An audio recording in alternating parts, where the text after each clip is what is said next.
Voalohany indrindra dia nanapa-kevitra ihany koa izahay ny anokatra ny fiangonana Rema rehetra noho ny le tenin'ny filoham-pirenena izay nilaza hoe tsy mamory olona mihoatra ny 50 dia azo fehezina tsara mihitsy izay ary eo anatren'izany dia manaraka tsara ny fepetra ara-pahasalamana rehetra ny fisokafan'ny fiangonana. Ahoana ny fomba handrindrana azy?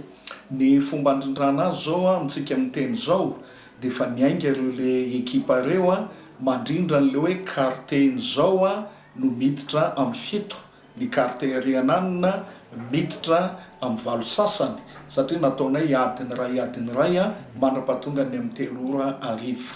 Ho an'ny andavanandro manao ahoana ny fandraisana? Ny andavanandro angamba tsy miova fa reny resaka cellule de prière isa-tokantrano dia na zany na tsy zany koa eo ihany koa ny fanarana ny fepetra rehetra. Ho an'ny fiangonana Rema amin'izao manao ahoana ny hoe olana ny sedrena atao anatin'izay fikatonana atao anatin'ny fotoana maromaro izay indrindra fa ho an'ny mpino? Voalohany indrindra aloha dia zavatra anankiroa ny resako. Ny voalohany dia ohatrany efa nandindindina ihany ty zavatra hitranga ty dia efa nisy ny position efa niraisina dia ny amin'ile hoe ny mpino tsirairay avy manangana alitara ny trano, zany hoe mametraka an'le tena fototry ny finoana isa-tokantrano ka ny ray mpianakaviana no mitarika ny fanompoam-pivavahana ao anatin'le ankonana. Ny anankiray faharoa indray ny nandalovana toe-javatra sarotra dia ireo le fiangonana sasany vao naorina manerana amin'ny Madagasikara satria vao nisy ny orina 2 volana 2 volana ny sasany dia tonga ty confinement ty dia teo no problème be tamin'izy ireo satria le olona vaovaovao nefa tsy afaka nampaherezina intsony dia lasa niaina ny fiainam-panan'le olona. Amin'izao fiverenana amin'ny fisokafana zao ary inona ny tena hoe afatra lehibe atolotra ho an'ny mpino rehetra? Ny aorianan'izao fisokafana zao aloha ny afatra omenan'ny Rema rehetra dia mbola mitohy ao anatin'le ady ara-panahy satria le coronavirus tsy hoe aretina tsotra fotsiny fa araraka amin'ny fahitanay azy dia misy fanaratsy ao ambadikany satria mandringana olona maro dia mitohy manao ady ara-panahy, ny dokotera manao ny asany fa ny fiangonana kosa dia mamotika n'le fanahy ao ambadik'le aretina mba hialaingana n'ity firenentsika ity ka hiverina amin'ny laonina ny fiangonana na ny fiainan'ny malagasy rehetra. Mampasitera anao azo hiverina ve zany no hoe mety hanafoanana azy io sa kapok'Andriamanitra ve zany zao zavatra iainan'ny vahoaka maneran-tany zao sa ahoana ny fahitanao anazy? Ny fahitako azy aloha dia manana fomba fijery anankiroa eo aloha ny voalohany tsy fafehezan'ireo manam-pahaizana ny zavatra ataony ka lasa nisy ohatran'ny hoe nisy débordement zany le zavatra fikarohana natao dia niteraka an'izao valana aretina matsiravina izao.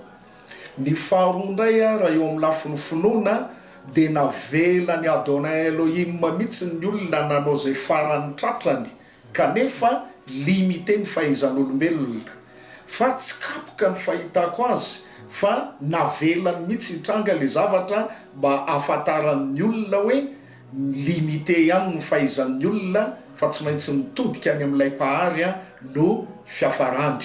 Ka raha ny eto Madagasikara dia mino fa ho foana io raha miverina ao amin'ny Adonai Elohim ny malagasy rehetra satria araka ny Exodus 15:26 dia izy hoe raha iain'ny feon'ny Jehovah Andriamanitra ao ianao dia tsisy avelako akasika anao reny arety mandringana ireny.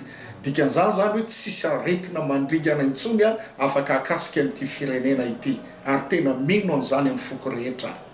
Ahoana ny hevitrao ary mikasika le tenin'ny OMS hoe tsy ho afa-misaraka intsony amin'ny fiainana zanak'olombelona ity Covid-19? Ny fahalalako azy dia fijerin'olona satria hain'ny Adonai Elohim manafoana sy ny mampamisy. Raha ity zao tontolo zao ity mitodi-do tanteraka amin'ilay pahary ilainy andohana dia marina be mihitsy le teniny exodosy 23-25 hoe raha anompo an' Jehovah-Andriamanitra reo ianareo dia tsisy avelako ho eo aminareo ntsony reny aretina reny fa ho esoriko aminareo. Dikan'le esorina tsy hoe esorina amin'le vatany fa tsy ho eo amin'ity planety tany ity ntsony satria izy ilay Jehovah Salom fiadanana ary lasa fiadanana ny eto. Fa ny problème mantsy a be dia be ny manam-pahaizana ohatrany hoe misous-estime an'le mpahary dia mahatonga ny zavatra rehetra ohatrany hoe misy fiatraikany eto amin'ity planety tany ity. Fa amin'ny fotoana tonga saina amin'ny olona hiverina aminy a dia le fiadanan'ilay Adonay mihitsy no hidiny eto amin'ity planety tany ity a araka n'le teniny any amin'ny Isaia 9 hoe eniky ny voninahitry Jehovah ny tany rehetra. Inona zany ny anjara ndraikitra ny anjara biriky ny entin'Andriamanitra ao anatin'ireny trangana sio reny?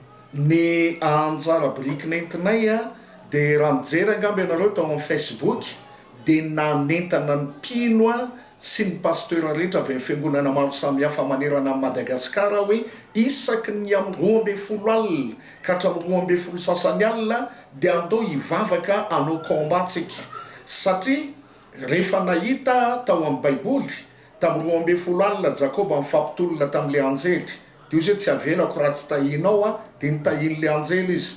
Tamin'ny 12 alina ny zanak'Israely hiomana hivoaka any Egypta zany hoe io le ora amin'ny 12 alina io zany a eo ny tena fanaovana délivrance ngezabe mihitsy ary dia nanentana dia inoko fa mahatonga n'izao le cas eto amintsika tsy tena grave be io a dia noho n'le tanany Adonai Elohim zay eto amin'le firenetsika.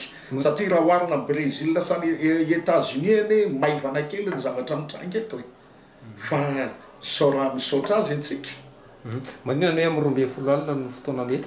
Satria ny amin'ny 12 alina io ny fovan'ny asan'ny maizina dia eo ianao no fanatrika manao an'le ady ara-panahy mamotika azy atonga n'le zavatra ataony tsisy impacta rehefa manomboka mazava ny andro. Satria matoa ny baiboly zany ny teny le Salamo 91 hoe tsisy avelako anjoanao ny arety mandringana mandeha amin'ny alina mamanton'alina sy amin'ny tatovovonana.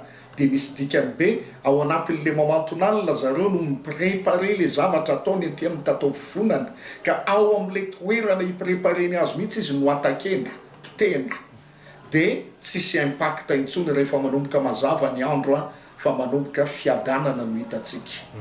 Mbola mitovy izany zao hatramin'izao zay ady raha mbola mitohy mihitsy hatramin'izao a mandra-pahatonga antsika tena déconfiné total mihitsy a ka tsisy katsony eto Madagasikara fa tena zéro ka.